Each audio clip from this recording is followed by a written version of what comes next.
Here's what else I hope you find these 2 days. Ideas plus inspiration. That can do incredible things for your life and your career, your future, your health, parenting, every other situation. Ideas plus inspiration. Make the note, we need ideas for goals and plans to design our life for the future. Tomorrow we'll do the workshop, setting goals for the next 10 years. Ideas for plans to achieve those goals. But here's what else we need. Inspiration. Emotional vitality. Without that, the ideas, won't progress very far. They may serve you to just get by, but I'm sure you haven't spent this kind of money and this kind of time to pick up ideas just to get by. But we want to be able to flourish. However, that is a human being's 2 major objectives. And you might make these notes. 1 is to survive. First, we must learn to survive. Second, then, we learn to succeed, which is beyond survival. But most people settle in just in sort of the survival mode, enough to get by. They've got all these resources to tap, and they don't tap them because, they're getting by. Their kids aren't starving. They got a roof over their head and some clothes to wear and food to eat. But to go way beyond that, to flourish, not just to survive, but to flourish. I'm sure that's what all of us are here these 2 days for, to find more ideas on how to do that. Now, the idea part is fairly basic and upfront, right? We're going to talk about time management ideas. We're going to talk about leadership ideas. We're going to talk about good health ideas. We're going to talk about all kinds of ideas. And they're fairly easy to put forward. Here's what's a little more tricky, inspiration. Who knows why one's inspired and one is not inspired? Here's what I call it. It's a good thing to remember for the rest of your life. It's called the mysteries of the mind. And you'll be confronted with that forever, the mysteries. Here's what we have to do with most mysteries. Leave them mysteries. And learn to be curious instead of dismayed. Say, why is it this way? Say, I don't know. You get your own planet, you could rearrange it some other way. But on this planet, we seem to be guests. So you figure out how this one works, whoever set it up, right? We follow how it's been set up. Then if you get a chance for a planet, then you can rearrange the whole deal and say, well, I'm not going to do that. I'm going to do this. I'm going to do this. So if you ever get that chance, you can do that. But hey, on this one, it was prearranged before we dropped in here. But on the spinning planet headed somewhere, right, what is the deal, right? And part of it is a mystery. One of the mysteries. Where did we come from? Where are we going?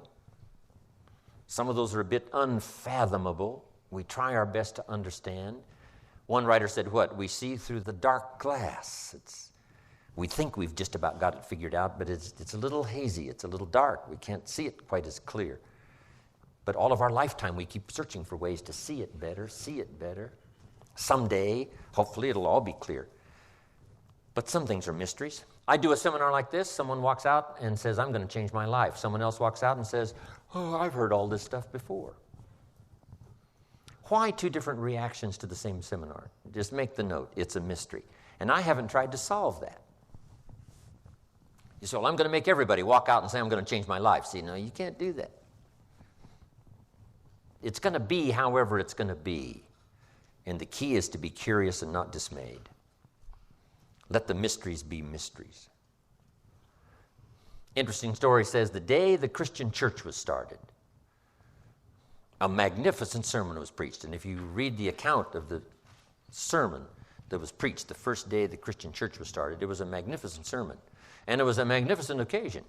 It said there was a multitude that heard this sermon, meaning what? A lot of people heard it. But there was an incredible variety of reaction to the people that heard the sermon. It said some that heard the sermon were perplexed. And I thought, wow, this looked like a pretty straightforward sermon to me. Why would anyone be perplexed? And here's the simple answer. They are the perplexed. I mean, if you try to figure that out, you go crazy. And here's what I learned to do. Leave the perplexed. You can't straighten this out. It said some that heard this great sermon laughed at the speaker and mocked, laughed and made fun of him. I'd say, well, hey, this guy looked pretty sincere to me. Why would anyone laugh and mock? And it's a simple answer. They are the laughers and the mockers. And there's nothing you can do about that. You can't straighten it out and you can't turn it around. You just have to let be whatever is and let it be rather mysterious, but learn to be curious and not dismayed. Then it said, some that heard this sermon didn't know what was going on. And they're easy to spot. They're usually saying, what's going on, right? They don't know what's going on. Somebody says, well, they should know. Well, your shoulds and shouldn'ts ain't going to affect it. It's like saying the sun should come up in the west. No, you got to leave this stuff alone. Just let the mysteries be mysteries and let what happens. Let that all be. So some were perplexed, some mocked and laughed, some didn't know what was going on. But here's the rest of the story. It said some that heard the sermon believed. And that's who the speaker was looking for. The believers mixed in this whole mysterious array of human reaction to the same presentation. And you've just got to let this whole mixture of reaction be a mixture of reaction. And you can't be dismayed by it. Otherwise, the only cure for it is to get your own planet. Otherwise, there is no cure. Because I used to try to straighten all this stuff out. In the beginning, I used to say, I'll make them successful if it kills me. I almost died, right? You can't do that. So, it said some believed. And that's who the speaker was looking for, the believers out of this massive audience of a multitude. Now, here's what was interesting. It said the number that believed was about 3,000. So it was a pretty good first day. So make the note. You can have a good day in spite of the mystery. In spite of the mystery of reaction, in spite of who's who, in spite of what happens, in spite of the full variety of human reaction and human behavior, in spite of the whole mix in each community, in each place, in each school, wherever, in spite of this whole mysterious mix of how things are and how humans react and how they behave, here's what you can have: a good day. 3,000 the first day. Wouldn't you call that a good day? 3,000. I've had some pretty good days, but not 3,000. Amazing. So, let the mysteries be mysteries. But inspiration, hopefully I've caught you at the right time where you'll be inspired to listen, inspired to take notes, and then inspired to give it a try. And this is all I ask after the seminar's finished. Just try some of this stuff. Some of the ideas I'm going to share with you the next 2 days. Just give it a try. You never know till you try, Papa said. See if it'll work for you. And then here's what's next. Refine it all as you go. First you learn, then you try, then you refine, then you evaluate, then you pass it on. Here's what else I hope you'll find these 2 days. Guidelines to translate response into results. I appreciate you responding by, coming to the seminar, responding by taking notes, responding by being here a couple of days. But here's the key, is to turn response into results. I appreciate applause, but applause is not the deal. For me, here's what's valuable, is to have this stuff work in someone's life, to have it make a difference in someone's income, have it make a difference in someone's financial future, have it make a difference in someone's health, measurable difference in someone's future and health. That's my game. And if I can give you something that'll help make a measurable difference as time passes, see, that's what's it for me. Key phrase, results, is the name of the game. I do another seminar called The 5 Major Pieces. It's also the title of a book, but here's those pieces. 1 is philosophy. We're affected by what we know. Next is attitude. We're affected by how we feel. 3rd is activity, or disciplines, or work. Labor, it's called. We're affected by what we do. And number 4 is results. Learn to measure and count to see how you're doing. Making progress is the name of the game. And here's how I describe it. Measurable progress in reasonable time. That's what we ask of our kids. That's what we ask of everybody. Make measurable progress in reasonable time. But results is the name of the game. We don't study philosophy just for philosophy, or attitude just for attitude, or discipline just for discipline. These things by themselves serve no purpose. But these three items invested in labor, in the work, produces results. Now we measure our results to see how our disciplines are working, how our attitude is working, and how our philosophy is working. And if the results aren't to your liking, there's only three places to check: discipline, attitude, philosophy, personal philosophy. It's a pretty simple process. Some people check interest rates. Well, but, that's not where the real problem probably is. Check what you know. You may need more knowledge. Check how you feel. You may need to adjust your attitude. And check your disciplines, and you may need to add a couple to the ones you're already engaged in. And that'll start immediately to changing the results that you can measure, that you can count. And you might add one more word here: weigh. Okay, weigh and count and measure. Because the game is productivity, progress and productivity. Then something we're going to talk about, which was number 5, which is lifestyle.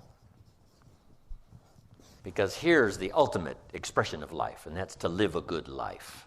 Living well is the ultimate expression, not philosophy, not attitude, but living well. Hopefully I'll give you some guidelines that have come my way, translating response to results. Now, just finishing up, make these notes. To get the most out of the 2 days, here's number 1. Everybody would agree on number 1. Be thankful for what you already have. Guess what you already have? More than the other 99% of the world. You sit in an enviable seat. And we're conducting this seminar in an enviable place. California. Santa Clara. This is an enviable place, right? America, the place. They're not building rafts to get to Cuba, right? Everybody wants to come to America. They're not squeezing through the fence to get into another country. Here's what's happening. Everybody wants to come here. Why? This is the enviable place. Nobody has learned better than America how to take advantage of the gifts and the blessings of all the ethnic streams. Nobody's learned it better than we have. And it's made such a contribution to our country. Guess what we're now doing? Taking it back to the world. That's why I go to Russia now to teach capitalism. Is because a lot of the Russians came here along with every other ethnic stream, made us the most powerful nation in the world, the most unique nation in the world. Now we do what? Take our gifts back to the origins. When I was in Moscow, in my audience were some people from Odessa, Russia, now the Ukraine. And my grandparents came from Odessa. They were Germans, but they had moved to Russia, right, when Peter married Catherine, right? That opened the door, and a lot of the Germans came to Russia and taught them some of their farming methods. And so my grandparents went, settled in a place called Odessa, Russia. And so when I told the story in Moscow and around Russia, from Siberia to Novosibirsk, Siberia, to Chelyabinsk in the Urals, to Vladivostok. I've been all across Russia several times teaching capitalism. And those that had come to my seminars from Odessa said, you must now come and visit Odessa, where your grandparents came from. Because when my grandparents came to America, they settled in a place that they called Odessa, named it after Odessa, Russia, called Odessa, Washington, where the rolling wheat fields are, similar to Odessa, Ukraine. Interesting.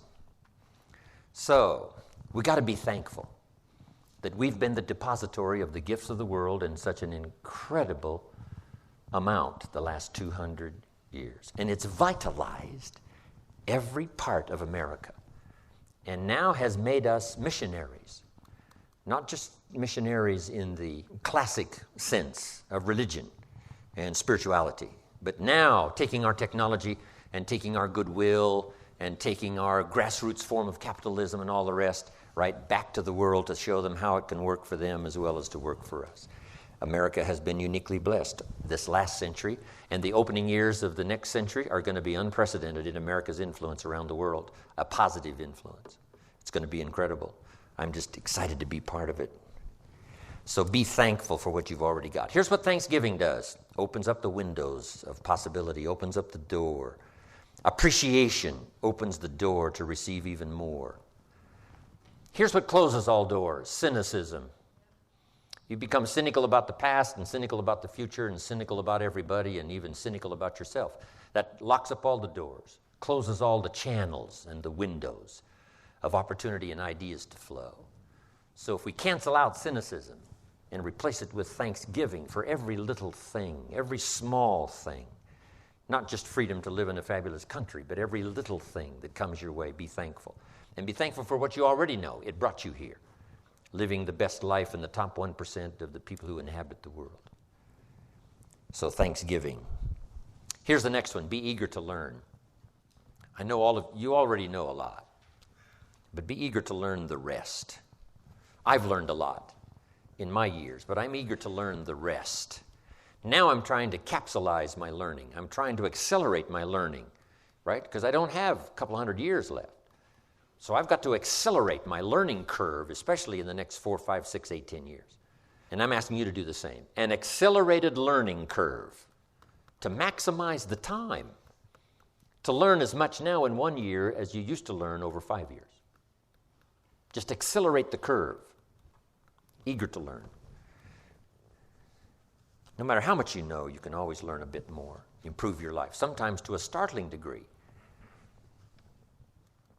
Some of the great fortunes of the world were made, what? After someone turned 50, 60. Because now they've got all this experience. Now when an idea comes, they invest 50 years. They invest 60 years in this idea, and it explodes into fortune. So as maturity comes along, what a great time now to come up with good ideas, because now you can maximize their possibilities because of your maturity and what you already know. So be eager to grasp that next idea, because it could explode your health, explode your life. It could start a whole new realm of future for you at dimensions you never even thought of, the next idea, the next couple of ideas. So be eager to learn no matter how rich you are, how healthy you are, where you are. Okay. We in the Millionaires Club invite a billionaire once in a while to come talk to us. And he says, well, you guys are doing okay, but, come on. So no matter where you are, be eager for that next idea. Some of you have been teaching like I have for years and years and years, but be ready for the next idea, because it could explode now your teaching career. It could add new dimensions because of where you are and because of your age and because of your maturity and because of whatever. The next effort you make to get something, no telling what that may add in terms of multiplication in your life and your ability to affect the lives of other people. Amazing. Here's what also I'd ask you to do. Argue later with all the stuff I'm going to cover. I wish we had time to debate every issue, because a lot of this stuff's up for debate. Nobody knows that better than me. And I've been doing my best all these years to debate, my point of view, as well as to listen from the other point of view. But, I would ask you to argue later, because we don't have time to open up discussion for every point that I'm going to cover in the next 2 days. But here's what's important. Debate all major issues. Some issues are fairly sort of obvious. Say, well, I can see the positive side of that right away. But some need discussion. Now, here's what's valuable, to discuss some things with someone else. Debate back and forth. In Israel, one of the great forms of learning is debate. You walk into the classroom, wow, it sounds like confusion. Or they get a hold of an idea, and one gets on one side, and one takes one position, the other one takes the other position, and one says, this is it, and someone says, no, you're mistaken. Here's what you failed to read. So I said, well, I didn't know that. And then they advance their point of view and say, no, I think you're wrong here.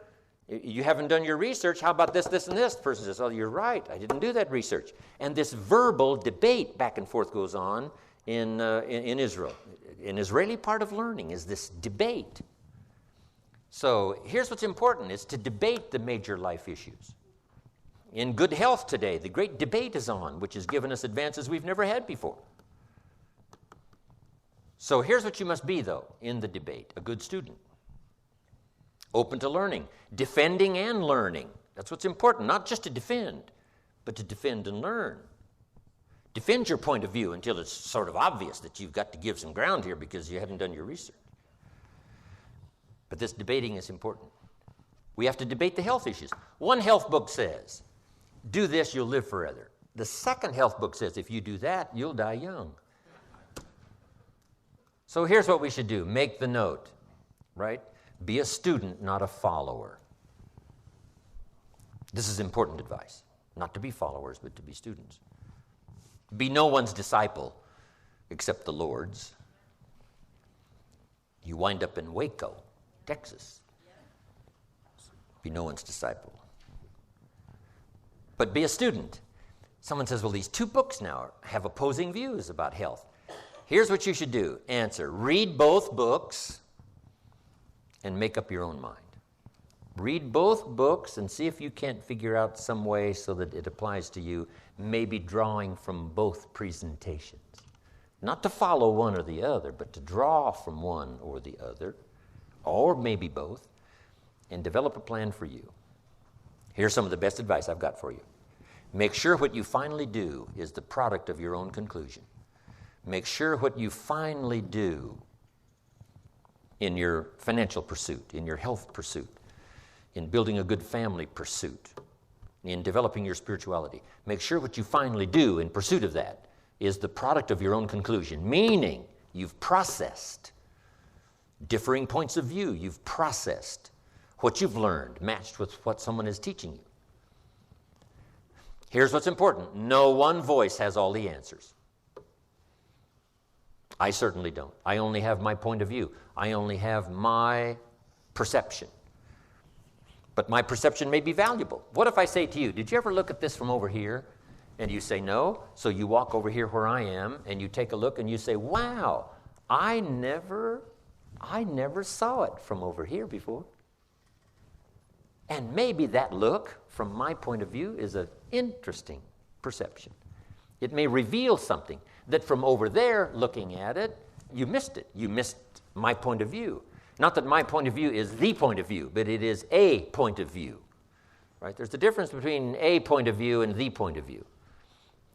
You know, I got into sales. One of my first skills, besides I could milk cows, right, when I grew up in farm country in Idaho. But it didn't pay very well. Here's the first skill that revolutionized my life. Sales. Learning to present a product and service to the marketplace. I multiplied my income by 5 first year. Multiple skills. So now I got 2 skills. Milking cows and making sales. But the skill revolutionized my life. I had never seen that perspective before of how I could so dynamically affect my income by learning this extra skill. Amazing. So be eager to learn, argue later, but debate, right?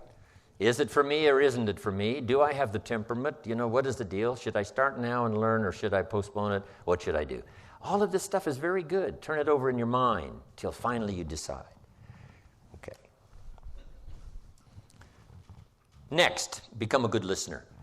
It is difficult. We live in such a busy time. It's going to be a little difficult to shut everything out for 2 days and just concentrate here. Because our life's out there, right? Our family's out there, and our friends are out there, and our business is out there, and things are going on out there. Things are happening out there, right? And sometimes out there, we get sort of distracted thinking a lot about what's out there. But if you can, to the best of your ability, zero in here, give you the best of your attention that you possibly can. Amazing. Okay. Let me just at least start our first subject for today, and then we'll take a break. Everybody that's okay, say, I'm okay. Okay. Do you have 1 page of notes already? Yeah. Wonderful. I haven't come to entertain you today. I just want you to take all this stuff.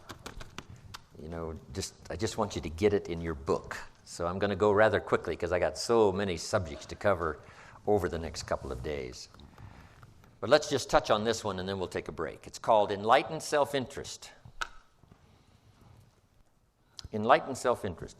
Part of human nature is self-protection. Part of human nature is self-survival. Self-development so that we can defend ourselves and explore the possibilities in ourselves. Self-interest. Now here's the big question. Is that okay, self-interest? And here's my best answer. If it's enlightened. If it's enlightened. Otherwise, it turns to selfishness. And here's the unique thing about selfishness. It is not in your best self-interest. We must learn that early. When a little child, grabs something away from another child and is selfish, doesn't want to share it. Say, no, that is not in your best interest. And at first, it doesn't seem like it. At first, it seems like, no, what's in my best interest is what's mine is mine and what's yours is mine, and right? This whole sort of selfish idea. But this is part of becoming a civilized society, is learning that truly, in the long run, your best interest is served by not being selfish. But here's what we cannot do: deny our own self-interest. But if our self-interest becomes educated, it can be uniquely served so that everyone benefits and no one loses. How could it be possible to work in your own self-interest and still no one else lose? It's very interesting. Let me give you the first idea. The question was asked once, way back. What does it take to be great? What is the key to greatness? And that's a good question for everybody to make a note of. What is the key to greatness? The full development of our potential. Because that's really two parts to life, is the full development of our potential and the wise use of all of our resources. You can't describe life, human life, any better than that. The full development of all of our potential and the wise use of all of our resources. That's worth a few books. Just those two sentences is worth several books. Full development of all of our potential and the wise use of all of our resources. But in the development of our potential, the question was asked, how can we be great? Or should we even seek for greatness? Now, the answer was given how to be great. So it must have been okay. And let me break it down for you. The key to greatness, how to act in your own self-interest, but still not diminish the interest of anyone else. And it's a very simple answer. Now, greatness could be defined in many ways. Great wealth, great power, great influence, great self-esteem, great self-respect. There's many kinds of greatness. But how could we achieve all of that greatness in some measure or ongoing measure? How could we achieve that? Here was the simple answer. It said this: find a way to serve the many. Find a way to serve the many. It is the greatest key to self-interest. Now, at first, it doesn't seem like it, but that's what education is all about, is to take what at first seems to be the best and then find out later, no, that's right, that's not the best. In teaching financial independence to kids, guess what we teach? Someone say, well, what's best now is to spend your money. Say, no, that's what seems to be best. That's what seems to be best. But if you give it a little thought now and attend a couple of classes, guess what you'll learn? That isn't the best. What I first thought was the best turned out, when I was more educated, that wasn't the best. So here's what we teach kids. The best is discipline of your resources. So here's what we teach kids. Do what you have to as quick as you can so you can do what you want to as long as you can. Do what you have to. Save your money. Invest your money. Do what you have to. Conserve your resources. Exercise the discipline now, because then that later leads to many years of self-satisfaction.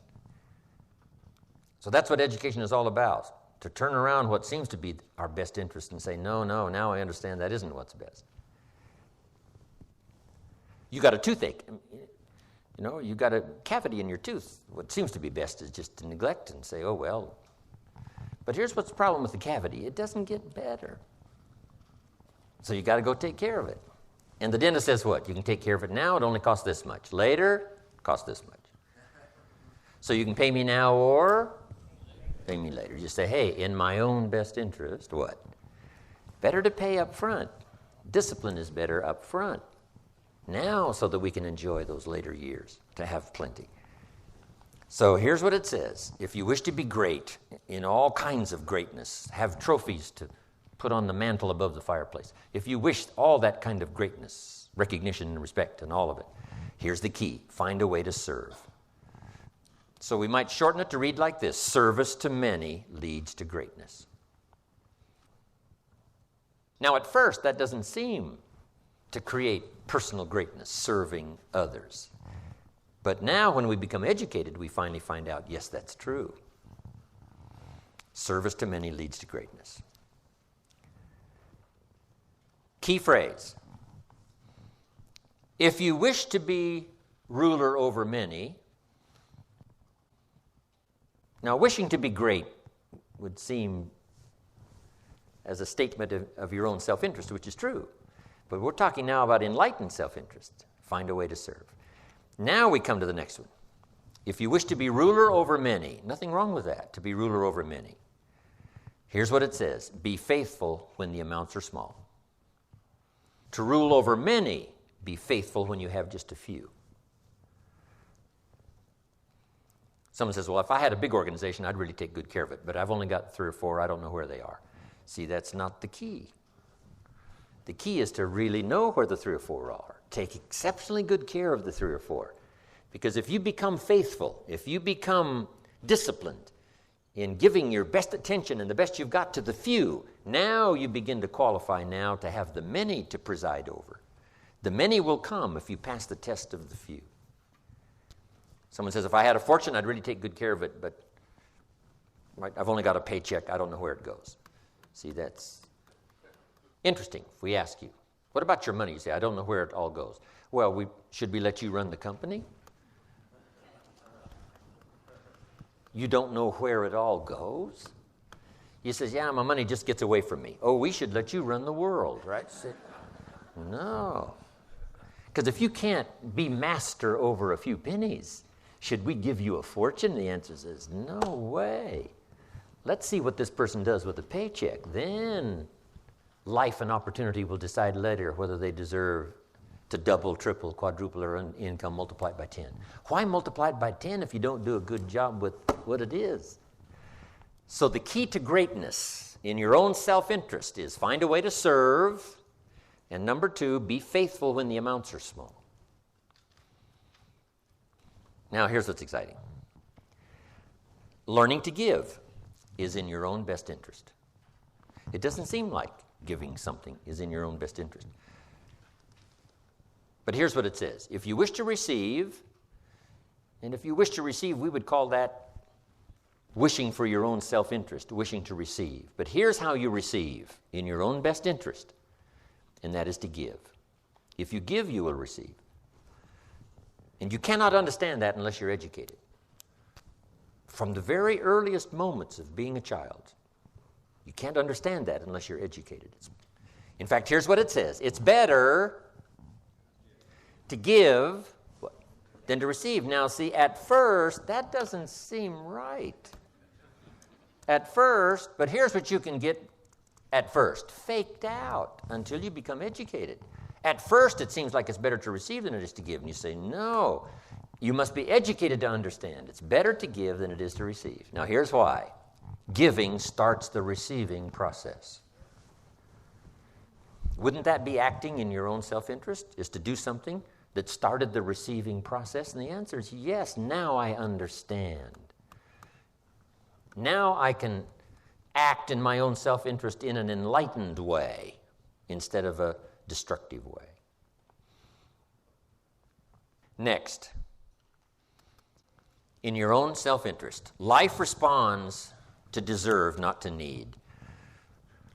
These are some of the most important notes of the 2 days. If you understand this, the rest is probably simple. Life responds to deserve, not to need. Life was not designed to give us what we need. Life was designed to give us what we deserve. Now, not in a moral sense now. This is just in a basic sense. There are certain moral challenges as well, spiritual and moral. But here's what the great law says. It does not say, if you need, you will reap. That's not what it says. Someone says, well, I really need to reap. Then you must learn the basic law. And without education, see, you'll be left behind. Here's what it says. In order to reap, you must plant. Guess who deserves to reap? Those who plant. So could I deserve something unique and valuable? Yes, if you understand the law, if you understand how it works in your own self-interest. We must plant, we must give to the soil, we must turn it loose, we must let it do its work, we must have patience, take care of it. Now we deserve the reaping. If you need, you must plant. Next, if you need to find, in your own self-interest, if you need to find, here's what it says, you must search to find. Finding is reserved for those that search. They're the ones that deserve it. Somebody who says, well, this person really needs to find a good idea, then they must go searching. You must go to the library. You must go to the seminars. You must go to the sermon. You must go to and listen to the lyrics of the song. You must go to where education is being taught. You must go to where good ideas are being shared. Go to, go to. Rarely does a good idea interrupt you. Rarely. Good ideas are like mining for gold. You've got to develop the mental machinery to go look, go sifting, go searching, go looking. And if you search, what? You will find. The promise is there for everyone in their own self-interest. You'll find all you need to find. If you search for it, you'll find everything you need for your health, everything you need for a flourishing lifestyle, everything you need for a good marriage, everything you need to strengthen your friendship, everything you need for economics, you will find if you'll do like you did today. Spend a couple of days searching, taking a look, seeing if someone has some good ideas to share. All things are conditional.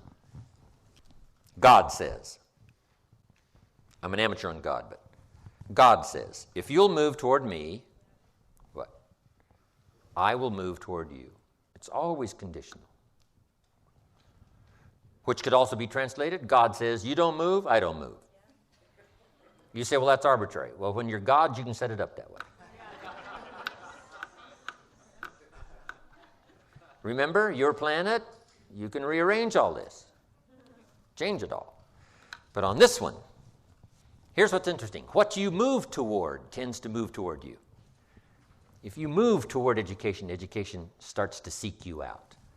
This is one of the unique positive mysteries.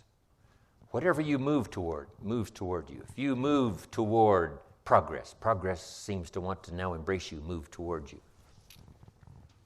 All life seems to wish to reward its benefactor. If you become the benefactor, you'll receive these incredible rewards. If you're the benefactor to the garden, the flowers seem to bloom and say, look at me, look how bright and beautiful I am because you took care of me. I wish to reward you by being beautiful, lovely, spectacular. Your own children, if you become their benefactor, they want to reward you with their progress. I taught my daughters how to swim, right? My daughters would say, and to dive. And my daughters would say, Daddy, watch. Look, watch. Look what you've created here. I mean, you've spent the time with me and, when it didn't go well, now look at me. This is the payoff. Watch me dive. I was their benefactor. Now, all life wishes to respond to the benefactor. Those who give their time, give their effort, give their patience, give their ideas, the benefit of their experience. Now, whatever has benefited from that wishes to respond. The crop wishes to grow. The child wishes to show you how much progress they've made. That is so exciting. Okay. Here's the last part on this. In your own self-interest, it's better to pay. Right? It's better to pay than to get it for free. Someone says, I wish I could get it for free. Not really, because for free doesn't make anything of you. Here's a good phrase to remember. I wish to pay fair price for everything, for what it makes of me to pay. For the development I must achieve, to be able to pay, that's more valuable than to pay and to receive. Promise is on the other side of price. Should we give you the promise without the price? And the answer is no. That would violate the whole deal.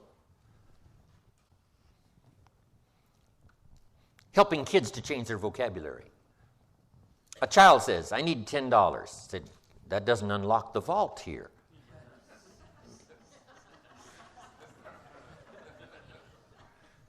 What unlocks the vault?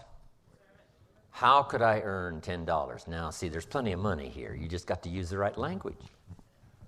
and the vault comes open. There's the money. There's the door. If you use the right language, part of it is language. We're going to learn tomorrow about financial independence. Part of it's language. Here's what I teach kids, not to have a savings account. It's important not to have a savings account. Here's what's important, to have